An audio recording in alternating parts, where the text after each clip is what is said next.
ప్రజలే రాసుకున్న పోరాట చరిత్ర మనదని సీఎం రేవంత్ రెడ్డి అన్నారు. ప్రపంచ ఉద్యమాల్లో సువర్ణ అక్షరాలతో లిఖించదగిన పోరాటం మనదని, సాయుధ పోరాట స్ఫూర్తితో నిన్నటి నియంత పాలనను పక్కన పెట్టామని సీఎం అన్నారు. బంధు ప్రీతి, ఆశ్రిత పక్షపాతానికి తమ పాలనలో తావులేదని, స్వేచ్ఛ, సమాన అవకాశాలు, సామాజిక న్యాయంలో రోల్ మోడల్గా ఉన్నాయన్నారు సీఎం రేవంత్ రెడ్డి. రాష్ట్ర ప్రజలందరికీ ప్రజాపాలన దినోత్సవ శుభాకాంక్షలు తెలియజేస్తున్నా. స్వేచ్ఛ మన జీవన విధానం. ఈ స్వేచ్ఛ సాధన కోసం ప్రాణ త్యాగాలు సైతం వెనకాడని జాతి మనది. దీనికి చరిత్రనే సాక్ష్యం. అణిచివేత, పెద్దనారితనం, నియంతృత్వం, బానిసత్వ సంకెళ్లను బద్దలు కొట్టి స్వేచ్ఛకు ఊపిరి పోయడానికి ఊపిరి వదిలిన వందలాది మంది అమరులకు ఈ సందర్భంగా ఘన నివాళి అర్పిస్తున్నాను. సెప్టెంబర్ 17, 1948 తెలంగాణ చరిత్రలో ఒక మైలురాయి. అదేవిధంగా డిసెంబర్ 7, 2023 స్వరాష్ట్ర ప్రజాస్వామ్య ప్రస్థానంలో మరో మైలురాయి. లోతైన అవగాహనతో సమకాలీన చరిత్రపై భూమి కోసం, భుక్తి కోసం, వ్యక్తి చాకరి విముక్తి కోసం చాకలి ఐలమ్మ, మల్లు స్వరాజ్యం, ఆరుట్ల కమలాదేవి వంటి తెలంగాణ వీర వనితలు పోరాటంలో ముందుండి నాయకత్వ పటిమను చాటారు.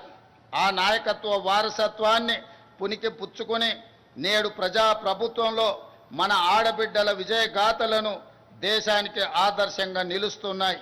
మహిళా ఉన్నతి, తెలంగాణ ప్రగతి నినాదంతో కోటి మంది ఆడబిడ్డలను కోటీశ్వరులుగా చేయాలన్న లక్ష్యంతో మేము చేపడుతున్న కార్యక్రమాలు సత్ఫలితాలను ఇస్తున్నాయి.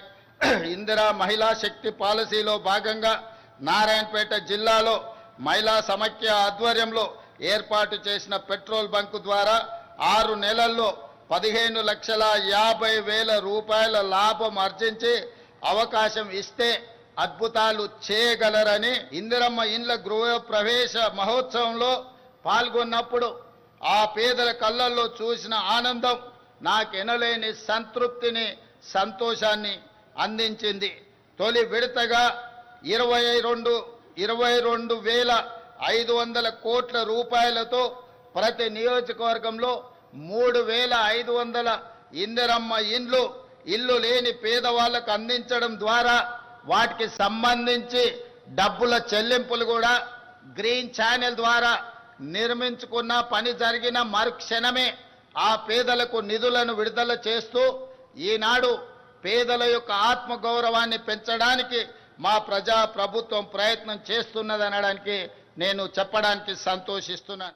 ఆహార సమృద్ధి సాధన వరకు ఈ దేశంలో వ్యవసాయ రంగానికి ప్రాధాన్యత ఇచ్చి రైతును రాజును చేసిన చరిత్ర కాంగ్రెస్ ప్రభుత్వాలది. హరిత విప్లవం నుండి ఉచిత విద్యుత్తు వరకు, రుణమాఫీ నుండి రైతు భరోసా వరకు రైతుల కోసం మనం రూపొందించిన సంక్షేమ పథకాలు ఎప్పటికప్పుడు కొత్త చరిత్రను సృష్టిస్తున్నాయి.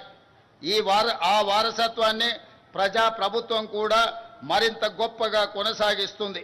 రాష్ట్రంలో 25,35,000 మంది రైతులకు 20,616 కోట్ల రూపాయల రైతు రుణమాఫీ చేసి రుణ విముక్తులను చేసిన రాష్ట్రము దేశంలోనే తెలంగాణ మొట్టమొదటిది.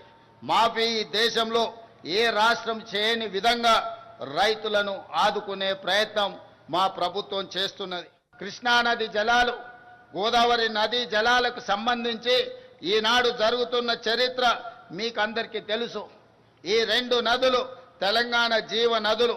ఆ నదుల్లో మనకు హక్కుగా దక్కాల్సిన నీటి వాటాలపై రాజీ పడేది లేదు.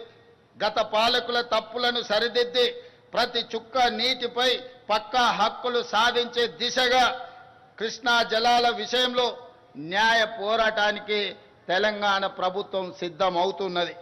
ఇటీవలే మన ఇంజనీర్లకు, న్యాయ నిపుణులకు స్పష్టమైన దిశ నిర్దేశం రాష్ట్ర ప్రభుత్వం చేయడం జరిగింది. కృష్ణా జలాలలో తెలంగాణకు న్యాయంగా రావాల్సిన ముఖ్యంగా నికర జలాలు, వరద జలాలు, మిగులు జలాలు మొత్తం కలిపితే తెలంగాణకు రావాల్సింది 904 టీఎంసీల నీళ్లు. ఈ 904 టీఎంసీల నీళ్లను సాధించడానికి హైదరాబాద్ అనేది ఒక బ్రాండ్. ఈ బ్రాండే మన యొక్క ఇమేజ్ ప్రపంచ స్థాయిలో. అందుకే హైదరాబాద్ గేట్వే ఆఫ్ వరల్డ్గా తీర్చిదిద్దాలని ఈనాడు పూర్తి స్థాయిలో మన ప్రభుత్వం ప్రణాళికలు రచిస్తుంది. దాంట్లో భాగంగానే హైదరాబాదు మహానగరం మన బలం, మన బ్రాండ్. ఈ బ్రాండ్ను భవిష్యత్తులో ప్రపంచ వేదికపై సగర్వంగా నిలబెట్టే దీర్ఘకాలిక ప్రణాళికలను రచిస్తున్నాం. 2035 నాటికి తెలంగాణ $1 ట్రిలియన్ ఎకానమీగా, 2047 నాటికి $3 ట్రిలియన్ ఎకానమీగా ఎదగాలన్నదే తెలంగాణ ప్రభుత్వం యొక్క లక్ష్యం. అది సాధించిన నాడు భారతదేశానికే కాదు ప్రపంచానికే హైదరాబాద్ గేట్వేగా మారుతుంది. ఆ దిశగా మొత్తం రాష్ట్రానికి మేము మాస్టర్ ప్లాన్ తయారు చేస్తున్నాం. అంతర్జాతీయ ప్రమాణాలతో 2027 ఎస్ఎల్బిసి టన్నెల్ ఆనాడు మొదలుపెట్టి వివిధ కారణాల చేత ఆగిపోయింది.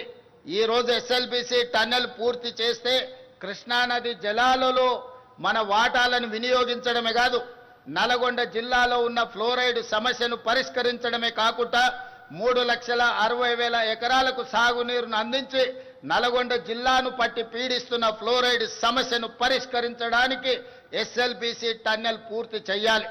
ఈ ఎస్ఎల్బిసి టన్నెల్ పూర్తి చేసే క్రమంలో మొన్న ప్రమాదం జరిగి కొంతమంది కార్మికులు చనిపోయినారు. ఆ కార్మికుల కుటుంబాలకు 25 లక్షల రూపాయల నష్టపరిహారం ఇవ్వడమే కాకుండా తిరిగి ఆ పన్నులను ప్రారంభించడానికి ఎస్ఎల్బిసి టన్నెల్ని 2027 డిసెంబర్ 9లోగా పూర్తి చేసి తెలంగాణ రైతాంగానికి అంకితం చేయాలని, నల్గొండ ఫ్లోరైడ్ బాధితులను ఆదుకోవాలని ఒక సంకల్పం. హైదరాబాద్ బ్రాండ్ ఇమేజ్ని పెంచేలా మూసీ పునరుజ్జీవన ప్రాజెక్టు, గాంధీ సరోవర్ ప్రాజెక్టులు ఉండబోతున్నాయి. ఈనాడు దేశంలో గుజరాత్ సబర్మతి సరోవర్ రివర్ ఫ్రంట్ని, ఢిల్లీ గంగానది రివర్ ఫ్రంట్ని, ఉత్తరప్రదేశ్ యమునా నది రివర్ ఫ్రంట్, గంగా నది ఉత్తరప్రదేశ్లో, యమునా నది ఢిల్లీలో రివర్ ఫ్రంట్లుగా అక్కడి ప్రభుత్వాలు ప్రక్షాళన చేస్తున్నాయి. గుజరాత్తో, ఢిల్లీతో, ఉత్తరప్రదేశ్తో పోటీ పడి తెలంగాణ రాష్ట్రం మన మూసీ నది ప్రక్షాళన చేసి హైదరాబాద్ ఒక సుందరమైన నగరమే కాదు, వాతావరణ కాలుష్యానికి దూరంగా అభివృద్ధి చెందిన నగరంగా తీర్చిదిద్దడానికి ఈనాడు ప్రణాళికలు సిద్ధం చేస్తున్నాం. ఈ ప్రణాళికలతో ముందుకు వెళ్తున్న సందర్భంలో ఎదురైతున్న ఛాలెంజ్లను పరిష్కరించుకుంటూ మూసీ పరివాహక ప్రాంతంలో నిరుపేదలు అత్యంత కష్టమైన జీవితాన్ని గడుపుతున్నారు.